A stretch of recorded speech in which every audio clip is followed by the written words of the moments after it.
আপনারা শুনছেন।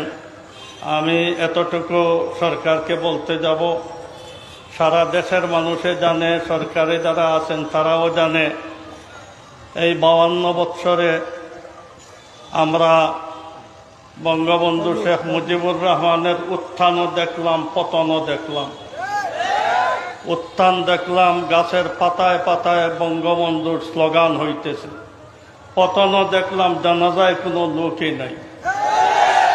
আমরা জিয়াউর রহমান সাহেবের উত্থান পতন দেখলাম, ইরশাদ সাহেবের উত্থান পতন দেখলাম, খালেদা জিয়ারও উত্থান পতন দেখলাম। আর শেখ হাসিনার কোন কেরামত যে ওনার পতন হবে না? অতীতে যাদের পতন হয়েছে, যেভাবেই পতন হয়েছে, বর্তমান প্রধানমন্ত্রীর নিষ্ঠ